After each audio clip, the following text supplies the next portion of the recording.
Olá pessoal, meu nome é Lindsay Lohane e o vídeo de hoje é sobre curiosidades da Etiópia. Então já vai deixando o seu like, se inscreva e ative o sininho para receber notificações de novos vídeos.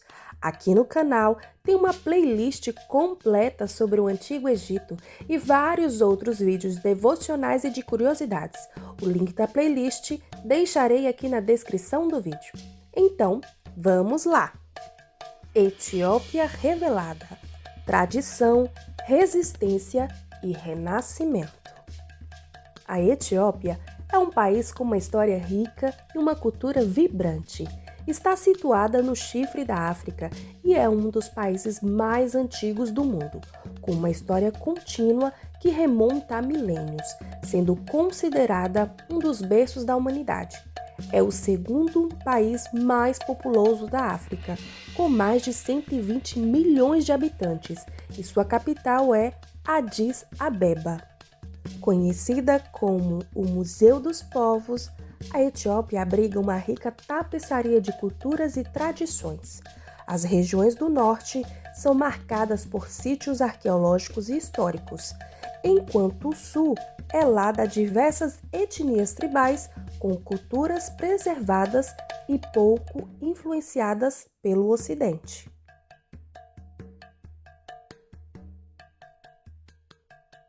A antiga Etiópia, também conhecida como Abissínia, possui uma história rica e complexa, com raízes que se estendem por milhões de anos. É um país com uma identidade cultural e histórica única, marcada por grandes reinos, a adoção precoce do cristianismo e uma notável resistência à colonização. A Etiópia é um dos locais mais antigos de ocupação humana, com descobertas arqueológicas significativas como Lucy, Australopithecus afarensis, um dos fósseis de hominídeos mais completos e antigos, datados de 3,2 milhões de anos. A presença de povos semitas na região data de pelo menos 2.000 anos antes de Cristo. Por volta do século 8 a.C., estabeleceu-se o reino de Demete, no norte da Etiópia e Eritreia, com sua capital em Hierra, embora tenha tido influências sabéias no sul da Arábia. A cultura Demete é considerada nativa da África. A língua geês, uma antiga língua semítica etíope, não é derivada do sabeu, e a influência sabeia é vista como menor e limitada a certas localidades.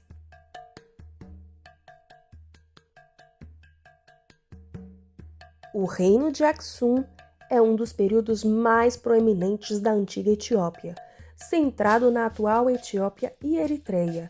Ele se expandiu para incluir partes do Sudão e da costa ocidental da Península Arábica.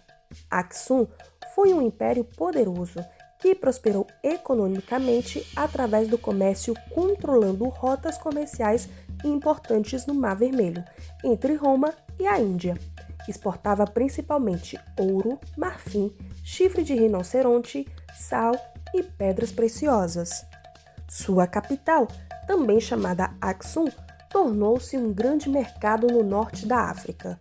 O reino cunhou suas próprias moedas, um sinal de sua riqueza e sofisticação econômica. Como já mencionado, a adoção do cristianismo no século IV pelo reino de Aksum foi um divisor de águas. A Igreja Ortodoxa Etíope Tewahedo desenvolveu uma identidade única, com fortes laços com o Antigo Testamento e elementos que a distinguem de outras igrejas ortodoxas e do cristianismo ocidental. A Igreja Etíope incorpora muitas práticas de origem judaica, como a circuncisão de meninos, realizado no 8º dia, a observância de sábados, rígidas regras alimentares, sem carne de porco, por exemplo, e até mesmo a disposição das igrejas, que lembram os templos judaicos. Os jejuns são uma parte fundamental da vida religiosa, com muitos dias ao longo do ano em que os fiéis se abstêm de produtos de origem animal. A Quaresma que são 55 dias antes da Páscoa ortodoxa, chamada Fazika, é um período de jejum particularmente rigoroso.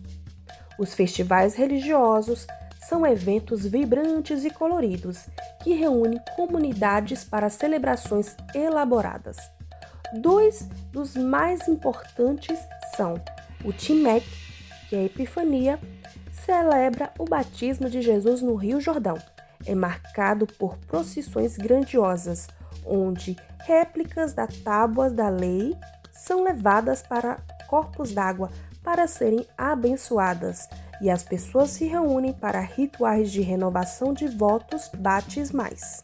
E também tem o Mesquel, que comemora a descoberta da verdadeira cruz pela imperatriz Helena, mãe de Constantino.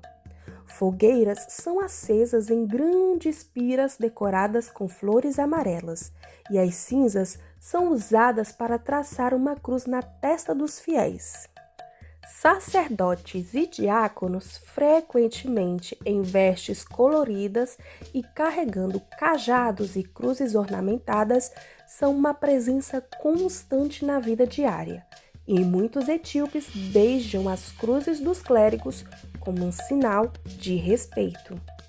Embora a Etiópia seja predominantemente cristã, o islamismo também tem uma presença histórica significativa e coexistiu, muitas vezes harmoniosamente, com o cristianismo. A cidade de Harar, no leste, é considerada um dos locais mais sagrados do Islã, sendo um centro de erudição islâmica e comércio desde o século XIII. A Etiópia é o lar de comunidades de judeus etíopes, conhecidos como Beta Israel. Suas práticas religiosas também incorporam elementos únicos que se desenvolveram devido ao isolamento do judaísmo rabínico global por séculos. A vida tradicional em aldeias era patriarcal, com o marido como chefe da família. Os casamentos eram arranjados seguindo ensinamentos bíblicos que enfatizavam a importância da família na escolha de cônjuges. Os vestuários tradicionais variavam entre os grupos étnicos, mas o algodão branco era comum. A chama, um lenço longo ou chale, usado por homens e mulheres para cobrir a cabeça e os ombros, era uma peça versátil. A Habesha Kemis para mulheres, que era um vestido branco com bordas coloridas, e o chama para homens, são exemplos de trajes tradicionais usados em festivais e cerimônias religiosas. A modéstia, especialmente em áreas muçulmanas, era importante.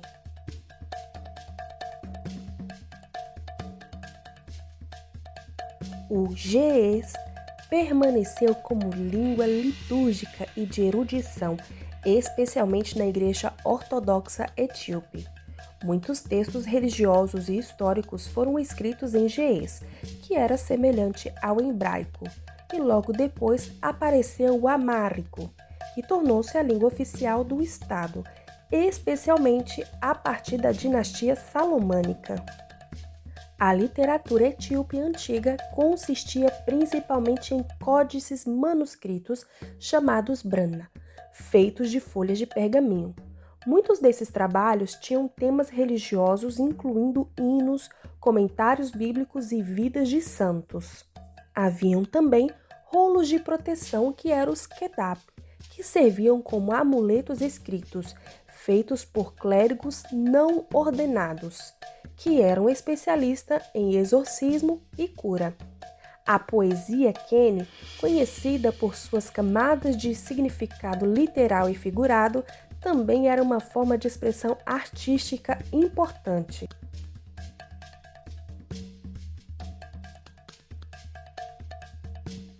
O colapso do poderoso reino de Aksum não foi um evento abrupto, mas um processo gradual influenciado por uma confluência de fatores. Acredita-se que as mudanças climáticas, incluindo a diminuição das chuvas, levaram à desertificação e à diminuição da produtividade agrícola. Isso, por sua vez, impactou a população e a capacidade do reino de sustentar suas grandes cidades e exércitos. Além disso, a ascensão do Islã no século VII transformou o cenário geopolítico da região. O controle muçulmano do Mar Vermelho desviou as rotas comerciais que eram a espinha dorsal da economia de Aksum, isolando o reino e reduzindo sua riqueza e influência. A perda de acesso aos mercados internacionais e a fragmentação do comércio levaram a um declínio econômico significativo. Com o enfraquecimento de Aksum, um novo poder emergiu nas terras altas da Etiópia, a dinastia Zagawe. Localizados na região de Lasta, no centro-norte da Etiópia, os reis de Zagawe eram etíopes de origem Agau, um grupo étnico cuxítico.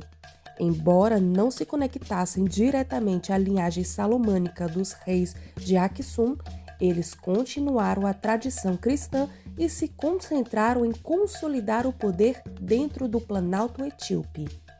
O legado mais duradouro da dinastia Zagawe são as igrejas monolíticas de Lalibela, esculpidas diretamente na rocha. Essas igrejas representam uma façanha extraordinária de engenharia e devoção religiosa.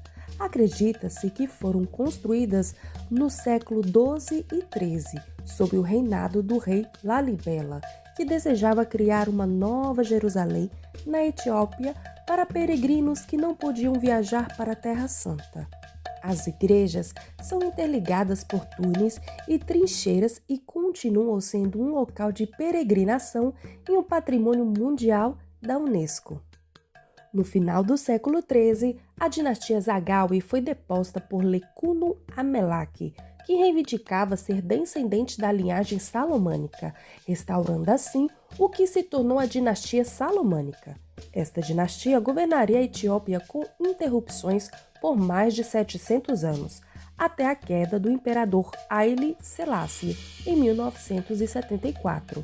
A legitimidade da dinastia era baseada na lendária conexão com o rei Salomão e a rainha de Sabá, conforme narrado no Quebra-Nagast, A Glória dos Reis, um texto épico etíope.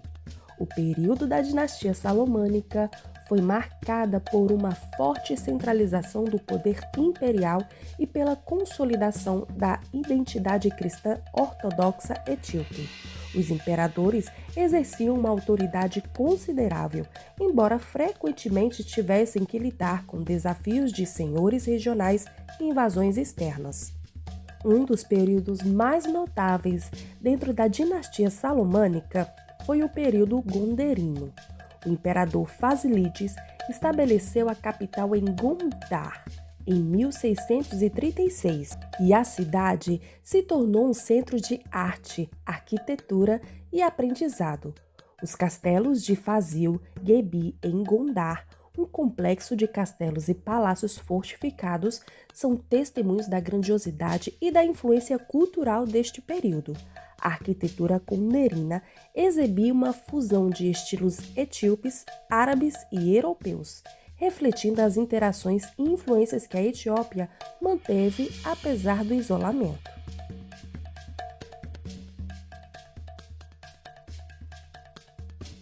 O Quebra-Nagast é mais do que um simples livro.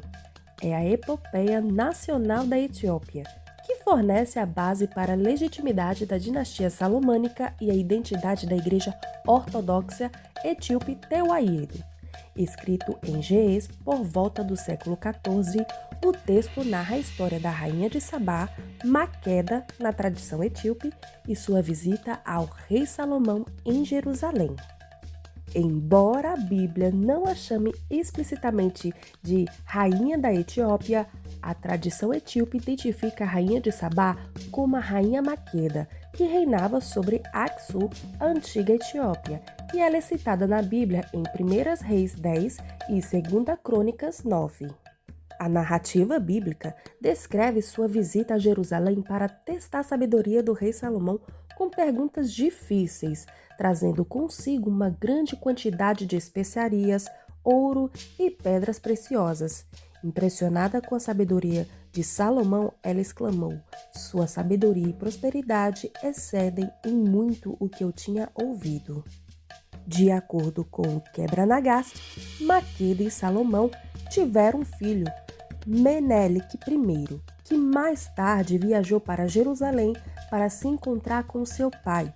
Ao retornar à Etiópia, Menelik teria levado consigo a Arca da Aliança, contendo as tábuas da lei. Este é um dos pilares da fé etíope, com a crença de que a arca está atualmente guardada na igreja de Santa Maria de Sião, em Aksum. A narrativa do Quebra-Nagast teve 3 objetivos. O primeiro era legitimar a dinastia salomônica, ao conectar os imperadores etíopes diretamente a Salomão e, por extensão, ao rei Davi e a Jesus. O texto estabeleceu uma linhagem divina inquestionável para a monarquia. O segundo objetivo era fortalecer a identidade cristã. O Quebra-Nagast enraizou o cristianismo na Etiópia em uma tradição antiga e bíblica, diferenciando-o e dando-lhe uma origem venerável. E o terceiro objetivo era fundamentar a soberania. A história da Arca da Aliança e da linhagem real também reforçava a ideia de que a Etiópia era um reino escolhido por Deus, justificando sua independência e resistência a forças externas. O Quebra-Nagast é um documento cultural e religioso de imensa importância, moldando a compreensão da história, da fé e da identidade etíope por séculos. A história da antiga Etiópia é uma saga de adaptação, resiliência e continuidade. Desde os primeiros homens até os grandes reinos e impérios, a Etiópia demonstrou uma notável capacidade de manter sua independência e desenvolver uma cultura e identidade única.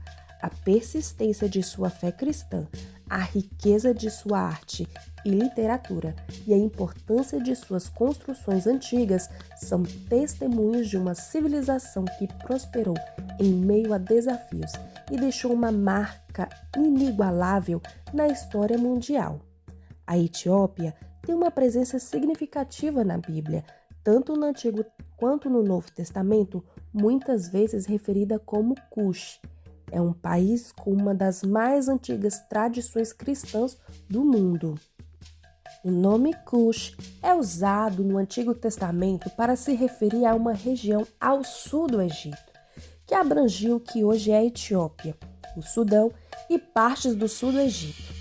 Em Gênesis 2:13 é mencionado que um dos 4 rios que saíam do Éden, o Gion, rodeava toda a terra de Cush. Em Gênesis 10:6, também lista Cush como um dos filhos de Cã, esse que era filho de Noé, e Cush também era pai de Nimrod.